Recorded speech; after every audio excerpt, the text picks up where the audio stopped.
주님께서 예루살렘에 입성하신 것을 기념하며 종려주일 예배를 드립니다. 예루살렘에 가신 예수님은 많은 무리들의 기대, 환호와 함께 왕대접을 받으셨습니다. 그러나 그것도 잠시 성전 체제를 수호하던 유대교 지도자들은 예수와 갈등을 일으켰고 본격적인 순환이 시작되었습니다. 세상은 찬란하게 영광받는 왕을 기대하지만 우리에게 예수님이 왕이신 이유는 순환받으셨기 때문입니다.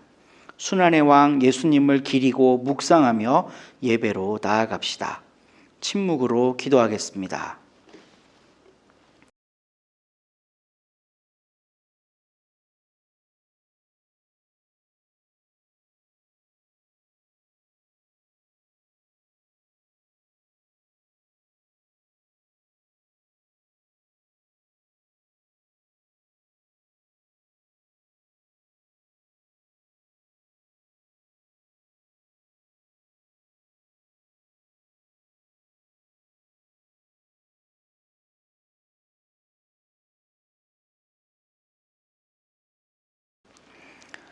도성 시온아 크게 기뻐하여라.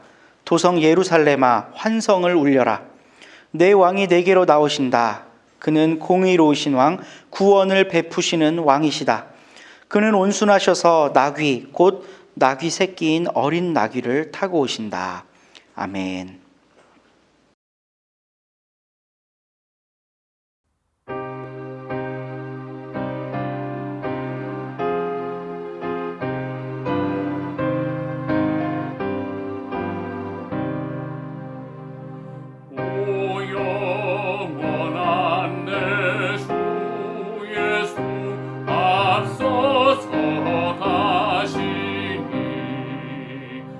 이 날에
우리는 세상을 창조하신 전능하신 하나님을 믿습니다.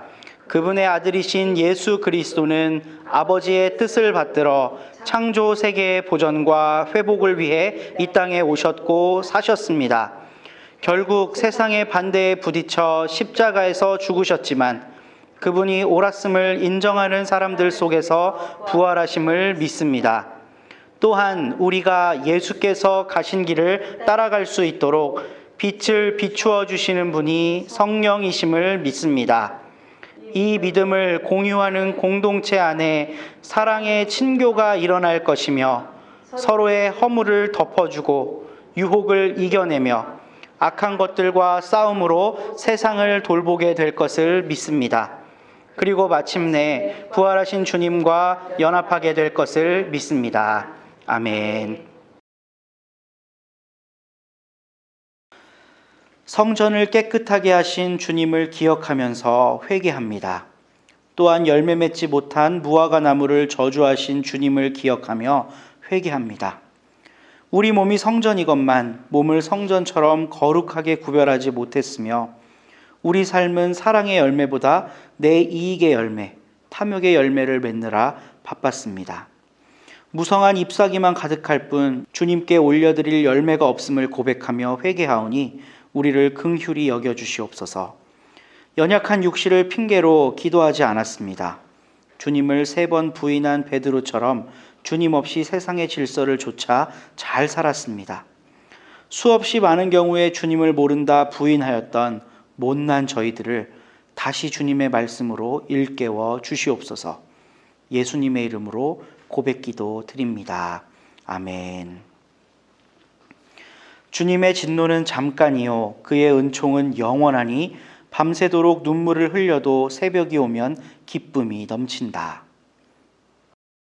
오늘 나눌 하나님 말씀은 신약성경 마가복음 14장 12절부터 21절입니다. 무교절 첫째 날에 곧 유월절 양을 잡는 날에 제자들이 예수께 말하였다. 우리가 가서 선생님께서 유월절 음식을 드시게 준비하려 하는데 어디에다 하기를 바라십니까? 예수께서 제자 2사람을 보내시며 말씀하셨다. 성 안으로 들어가거라. 그러면 물동이를 메고 오는 사람을 만날 것이니 그를 따라가거라. 그리고 그가 들어가는 집으로 가서 그 집 주인에게 말하기를 선생님께서 하시는 말씀이 내가 내 제자들과 함께 유월절 음식을 먹을 내 사랑방이 어디에 있느냐고 하십니다 하여라. 그러면 그는 자리를 깔아서 준비한 큰 다락방을 너희에게 보여줄 것이니 거기에 우리를 위하여 준비를 하여라. 제자들이 떠나서 성 안으로 들어가서 보니 예수께서 말씀하신 그대로였다. 그리하여 그들은 유월절을 준비하였다. 저녁 때가 되어서 예수께서는 12제자와 함께 가셨다. 그들이 자리를 잡고 앉아서 먹고 있을 때에 예수께서 말씀하셨다. 내가 진정으로 너희에게 말한다. 너희 가운데 한 사람 곧 나와 함께 먹고 있는 사람이 나를 넘겨줄 것이다. 그들은 근심에 쌓여 나는 아니지요 하고 예수께 말하기 시작하였다. 예수께서 그들에게 말씀하셨다. 그는 12 가운데 하나로서 나와 함께 같은 대접에 빵을 적시고 있는 사람이다. 인자는 자기에 관하여 성경에 기록되어 있는 대로 떠나가지만 인자를 넘겨주는 그 사람에게는 화가 있다. 그 사람은 차라리 태어나지 않았더라면 자기에게 좋았을 것이다. 아멘.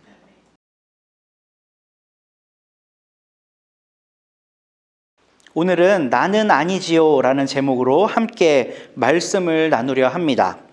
본문은 유월절에 관한 이야기로 시작됩니다. 유월절 잔치, 그러니까 어린 양을 잡아서 먹는 일은 오직 예루살렘에서만 거행될 수 있는 일이었습니다.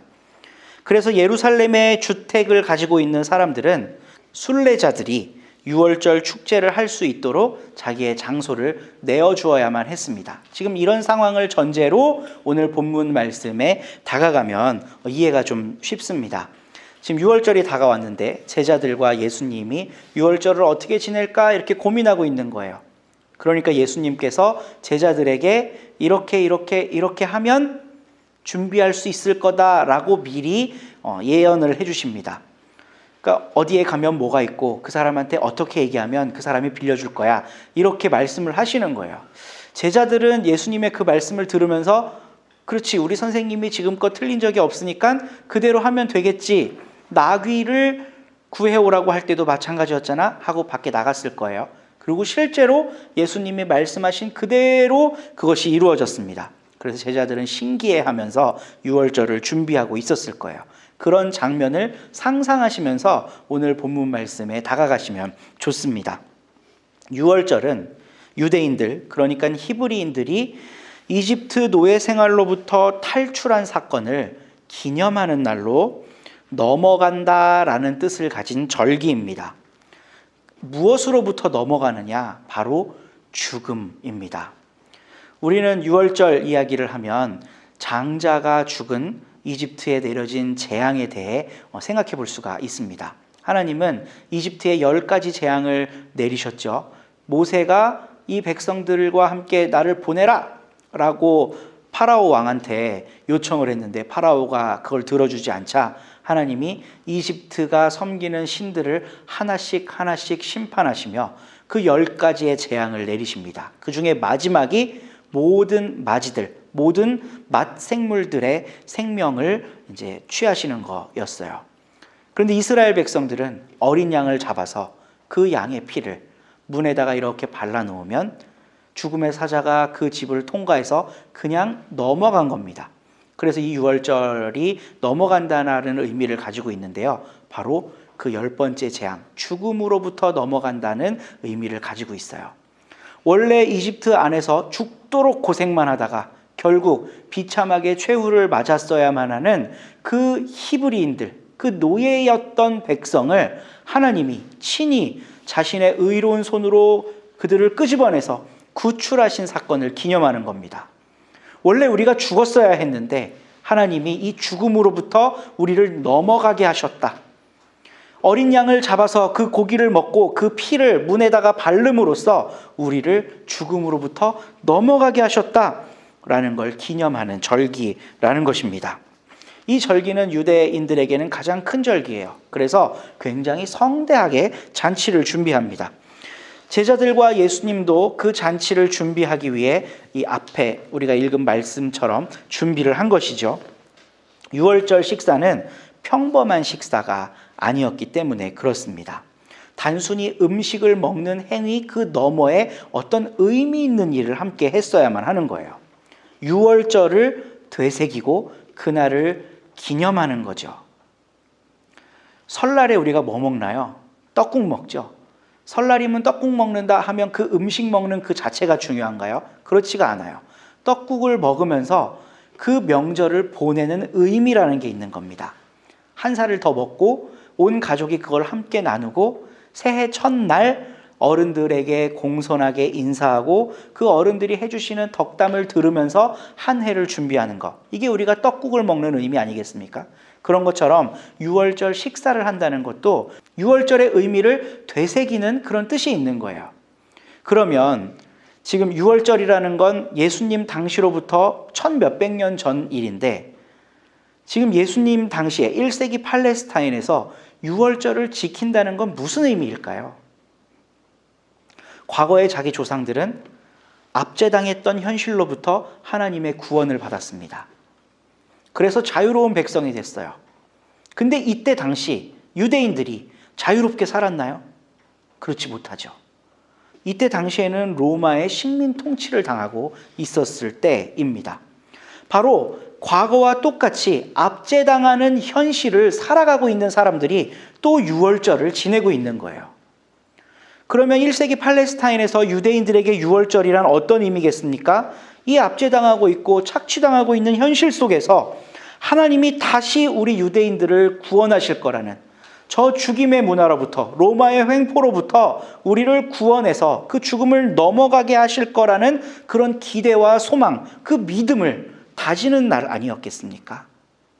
유월절은 역사 속에서 계속해서 이렇게 자기 시대적 상황에 맞게 해석되고 적용되고 그렇게 이루어졌을 것입니다. 굉장히 의미심장하고 신학적으로도 다룰 만한 귀한 주제죠. 근데 저는 이 본문 말씀을 읽다가요, 마가의 관점에 참 큰 관심을 갖게 되었습니다. 그런 귀한 절기인데요, 마가는 그 절기에 대한 모든 내용을 생략하고 있어요. 단 한 줄도 언급하지 않습니다. 유월절 행사를 드린다는 것의 의미에 대해서 조금도 글을 할애하고 있지 않습니다. 그 모든 내용을 생략하고 예수님의 말씀만 드러나게 하는데, 그 말씀이 깜짝 놀랄 만한 말씀입니다. 우리 18절을 함께 읽겠습니다. 그들이 자리를 잡고 앉아서 먹고 있을 때 예수께서 말씀하셨다. 내가 진정으로 너희에게 말한다. 너희 가운데 한 사람, 곧 나와 함께 먹고 있는 사람이 나를 넘겨줄 것이다. 아멘. 지금 가장 중요한 유대인의 명절, 죽음을 넘어갔던 과거의 그 사실을 기념하면서 현재의 압제적 상황도 우리가 넘어가 보자 라고 하는 이런 굉장히 중요한 절기를 지키는 가운데, 예수님은 유월절에 대한 언급은 단 하나도 하지 않으시고 지금 제자들을 깜짝 놀라게 할 이야기를 하고 계십니다. 너희 중에 한 사람이 나를 팔 것이다 라고 선언하는 거예요. 예언하시는 거죠. 근데 이 얘기가 제자들을 왜 더 놀라게 했을까?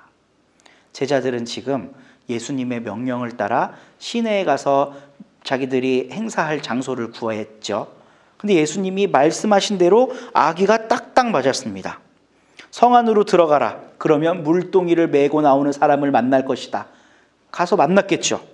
그리고 그를 따라가서 그가 들어가는 집으로 가서 그 집 주인한테 우리 선생님이 하시는 말씀이 음식을 먹을 사랑방 어디 있느냐라고 하시더라 라고 하면 그 사람이 알아서 다 준비해 줄 거라는 거예요.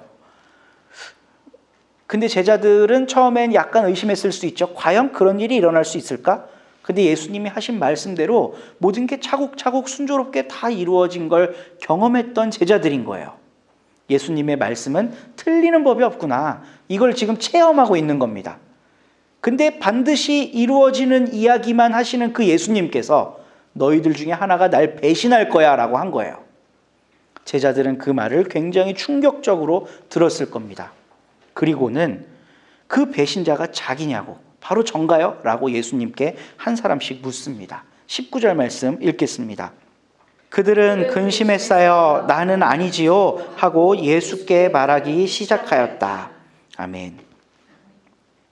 제자들은 이미 예수님의 예언 능력에 그리고 그분의 지혜에 압도되어 있었습니다. 예수님이 하라는 대로 했더니 그렇게 다 된 걸 자기가 경험했거든요, 실제로. 그리고 그 예수님의 말씀을 신뢰할 수밖에 없었기 때문에, 예수님의 말씀은 틀릴 수 없다고 철석같이 믿고 있었기 때문에 제자들은 방금 예수님께서 하신 말씀을 굉장히 큰 충격으로 듣고 저 말씀이 나를 향한 말씀은 아닐까라고 근심하며 들었다는 것입니다. 우리는 이미 전지적인 시점에서 가룟 유다가 예수님을 배신한 사람이라는 걸 알고 있습니다. 그런데 이때 당시 예수님과 제자들이 어우러져 있는 당시로 돌아가서 생각해 보면 그들 중 누구도 배신자가 될 수 있었던 것입니다. 결국 제자들의 질문은 혹시 전가요? 라고 하는 이 질문은 나일 수도 있겠구나 라는 성찰과 함께한 것입니다. 나는 지금 예수를 따르노라고 다짐하고 있지만, 결심하고 있지만 예수님께서 저렇게 말씀하시는 걸 보니 내가 혹시 배신자가 되는 건 아닐까? 라는 생각을 하면서 예수님께 질문을 했다는 것이에요. 오늘 제자들의 두려움에 찬 질문은 우리들에게도 똑같이 적용됩니다. 주님, 나는 아니지요. 요즘 교회 공동체는요, 많은 경우에 가룟 유다를 색출하고 축출하는 일들을 벌이고 있습니다. 제가 2017년도에 우리 교단지 신문을 보다가 아주 깜짝 놀랐어요. 교회 안에 블랙리스트가 있어야 한다는 어떤 한 장로님의 글을 신문에 실은 겁니다. 이때 한참 어떤 이슈가 있었냐면 국가에서 그 권력이 블랙리스트들을 만들어서 일반 민간인들을 막 사찰하고 이러고 있는 거에 대해서 온 세상이 떠들썩했었고 언론사들에서 그걸 굉장히 비판적으로 보도를 했었거든요. 어떻게 국가 권력이 한 개인의 자유를 이토록 침해할 수 있는가라고 하는 거에 대한 분노 때문에 그렇게 블랙리스트를 만드는 일들은 옳은 게 아니다라는 게 거의 주류의 생각이었습니다. 그런데 우리 교단에서 나온 기관지에 어떤 글이 실렸냐 하면요. 세상은 블랙리스트를 거부하지만 교회 안엔 반드시 이 블랙리스트가 있어야 한다라는 거예요. 신천지가 이렇게 창궐하고 있는데 목회자가 블랙리스트를 선별할 수 있는 안목이 없으면 되겠습니까? 그건 목회 능력이 없는 겁니다. 교회 안에서 성경을 이상하게 해석하고 바르지 못하게 적용하며 살아가는 사람들, 율법을 잘 지키고 살아가지 않는 사람들이 이렇게 많아서 하나님의 교회가 흔들려가고 있는데 교회는 그런 사람들 블랙리스트로 지정해서 관리해야 됩니다. 라는 사설이었습니다. 제가 그 신문 기사를 읽고 너무 쇼킹해 갔고요. 정말 부끄러워서 견딜 수가 없었습니다. 교회 안에서 블랙리스트를 만들어서 잘못하고 있는 사람을 색출해야 된다? 성경 어디를 봐도요, 교회는 그런 사명을 받은 적이 없습니다. 가론 유다는요, 교회가 축출하지 않아요. 가론 유다는 배신하고 스스로 공동체를 떠나갑니다. 그리고 사도행전을 보면 유다는 자신의 행동을 후회하고 자살을 선택했고요. 교회의 역할은 뭐냐 하면 그 빈자리, 한 사람이 비니까 이제 채워야 되잖아요. 그 빈자리를 채우기 위해 새로운 사람을 세우는 일을 교회 공동체가 합니다. 교회가 해야 될 일은 바로 이것입니다. 새로운 사람을 세우는 일, 그리스도의 제자를 다시 찾는 일. 이건 교회가 해야 할 일이고 초대교회가 보여준 최초의 이제 사역이었어요. 새로운 제자를 세우는 게. 그러니까 오늘날 교회도요, 새로운 사람들을 세우고 그 사람을 훈련시키고 하나님 일 하게 하고 여기에 관심을 가져야지, 가론 유다를 색출하는 일에 관심을 가지면 굉장히 엉뚱한 방향으로 교회 사역이 진행될 수가 있습니다. 예수님께서 이 중에 나를 판 자가 있다라고 하니 제자들이 저 사람인가요? 라고 안 하잖아요. 이 제자들이 어떻게 했죠? 전가요?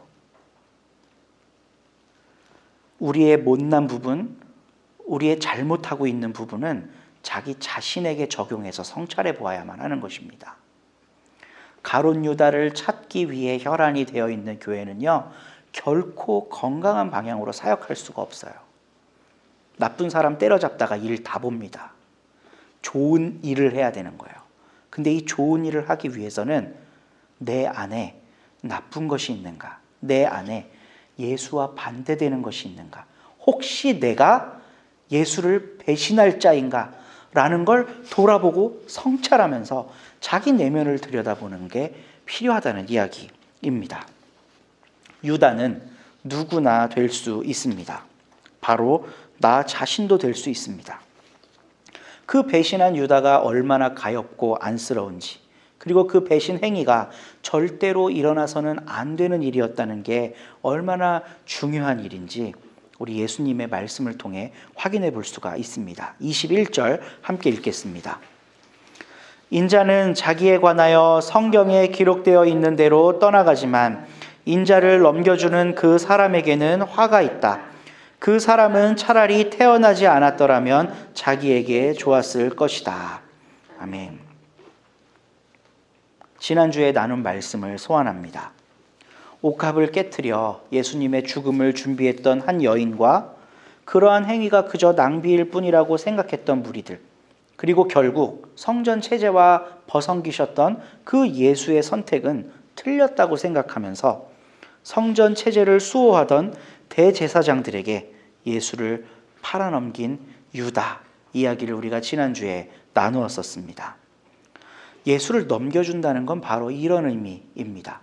예수의 선택이 틀렸다고 생각하는 거예요. 죽음의 길을 가고 있는 예수가 옳다고 생각한 한 여인은 자기의 전 재산을 털어서 예수께 드리잖아요. 예수님 옳다는 거예요, 그게. 당신은 죽지만 그 죽음의 길이 옳은 길이었습니다. 라는 인정인 것입니다.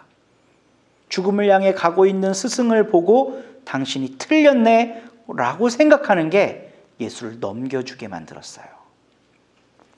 오늘날 교회 안에서 예수님을 믿고 따른다고 하지만 정작 예수님이 추구하셨던 그 가치, 예수님이 걸으셨던 그 길은 본척만척하고 세속적 가치를 내면화해서 더 잘 살기 위해, 더 많이 갖기 위해 예수님을 필요로 하는 그런 사람들이 있습니다. 근데 오늘 본문 말씀 속에서 우리가 꼭 기억해야 하는 건 그런 사람이 있습니다 하면 혹시 이게 아니라는 거예요.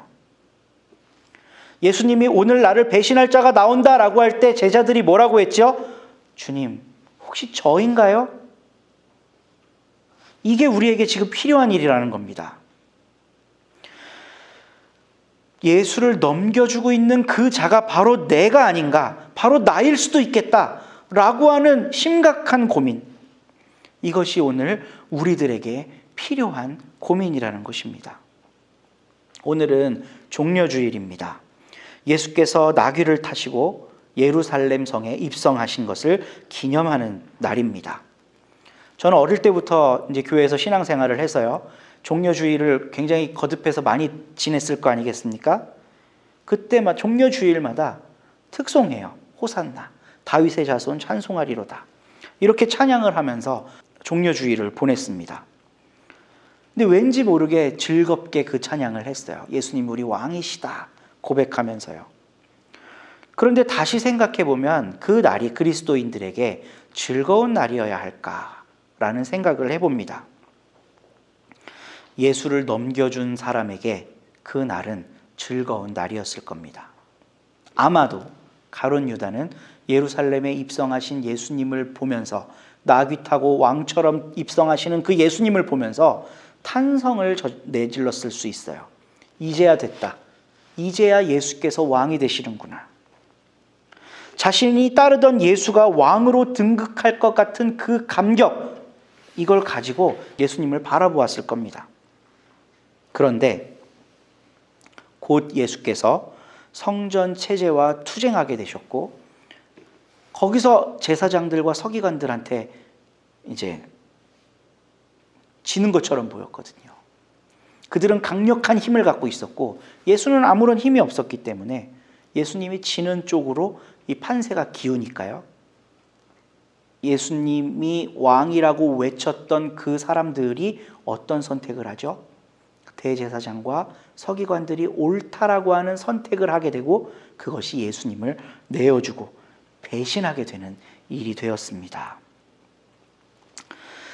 이 말씀을 나를 잘 먹고 잘 살게 해주고 무병장수하게 하실 예수님을 드높이며 왕으로 모시고 호산나를 외치다가 예수님이 가신 길을 따라오라는 그 요청에 깜짝 놀라, 그거는 좀 생각해 봐야 되겠는데요? 그렇게까지 하면서 살아야 되나요? 그렇게는 저는 못할 것 같습니다. 라고 하면서 편안한 신앙생활을 하려고 하는 우리들의 모습과 심성에 이 말씀을 빗대 보아야만 합니다. 아마 우리의 삶을 성찰하면요, 예수님이 제자들에게 하셨던 질문을 우리들에게 하셨을 때 주님, 나는 아니지요 라고 말할 수밖에 없을 것입니다. 제가 주님을 배신했나요? 제가 주님을 넘겨주었나요? 무겁고 떨리는 마음으로 예수님께 그렇게 다시 여쭈어 볼 수밖에 없을 거라는 겁니다. 종려주일은 순환주일이라고도 부릅니다. 예수께서 왕으로 예루살렘에 입성을 하셨는데 그냥 왕이 아니라 우리가 이미 생각하고 있는 그런 세속적 왕의 모습이 아니라 순환의 왕으로 오셨다는 뜻입니다. 예수는 그 길을 묵묵히 걸으며 오늘날 우리들에게도 질문을 하십니다. 내가 채찍 맞고 침 뱉는 거 다 맞고 남들이 주먹질하고 욕하는 걸 다 받아내면서 처절하게 고통스러운 모습으로 십자가를 지고 가는 이 모습, 이 꼴을 너에게 보여줄 텐데 너 이 모습 보고도 나를 따르겠느냐? 너 이 모습 보고도 나를 스승으로 인정하겠느냐? 너 이 모습 보고도 나처럼 살겠다고 말할 수 있겠느냐? 너희들 중에 나를 배신하고 넘겨줄 사람이 있을 것이다. 주님, 나는 아니지요.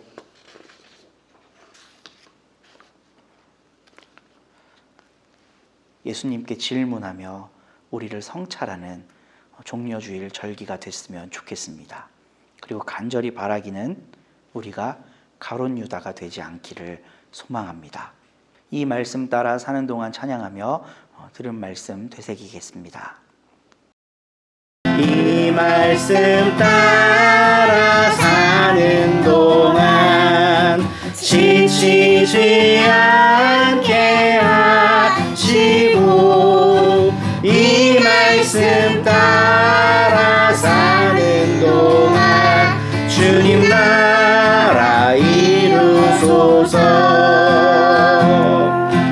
이 말씀 따라 사는 동안 지치지 않게 하시고 이 말씀 따라 사는 동안 주님 나라 이루소서. 하나님, 주님의 예루살렘 입성을 기념하는 종려주의를 지키는 우리들이 엉뚱한 꿈을 꾸지 않게 하소서. 나를 더욱 영광스럽게 하실, 더욱 잘나가게 하실 예수를 향해 환호성을 지르는 배신자가 되지 않도록 하시고 순환의 왕으로 오신 주님께 감사하며 그 고난을 나누어지겠다고 다짐하는 제자가 되게 하소서. 예수님의 이름으로 기도합니다. 아멘.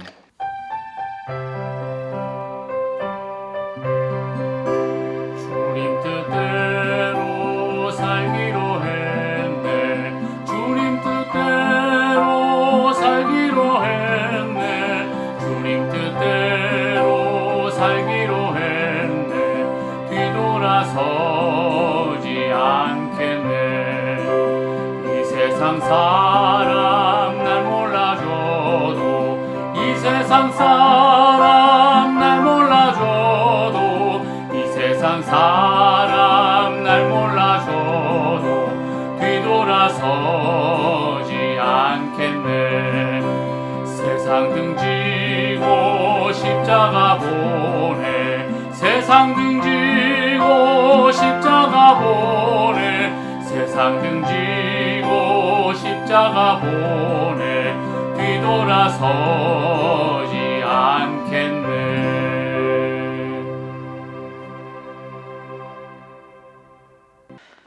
하나님, 우리 가진 것 중에 작은 것을 구별하여 하나님께 드립니다.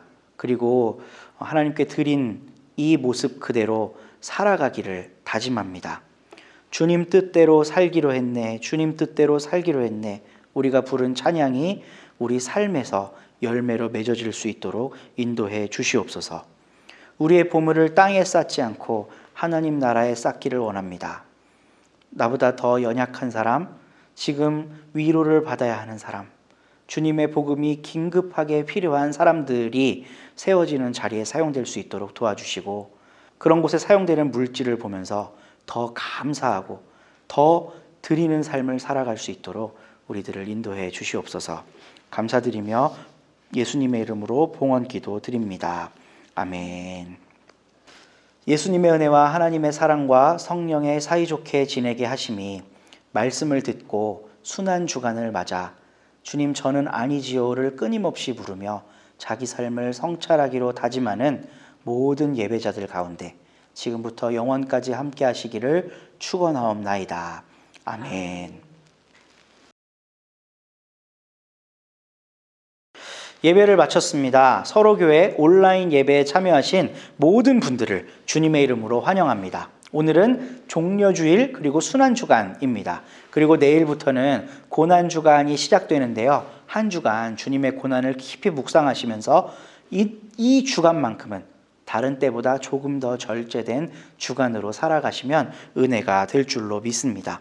이제 마지막 요한복음 읽기에 왔습니다. 18장부터 21장까지 읽으시면 되고요. 요한복음과 함께 사순절을 보내면서 어떤 은혜들이 있었는지 이렇게 잘 갈무리해 두시면 그게 앞으로 살아갈 신앙 여정에 큰 동력이 될 줄로 믿습니다. 그림으로 신학하기 책이 발간됐습니다. 우리 서로북스 홈페이지에 가시면 어떤 책인지 살펴보실 수 있는데요. 강력하게 추천드립니다. 이 시대에 꼭 필요한 신학적 주제들을 담았고요. 신학 이러면 목회자들만 위한 걸로 생각하는데 모든 사람들을 위한 신학서적입니다. 살펴봐 주시면 고맙겠습니다. 그럼 한 주간도 평안하시고 주님과 함께 고난주간을 잘 보내시는 여러분들 되도록 저도 기도하겠습니다. 평안하십시오.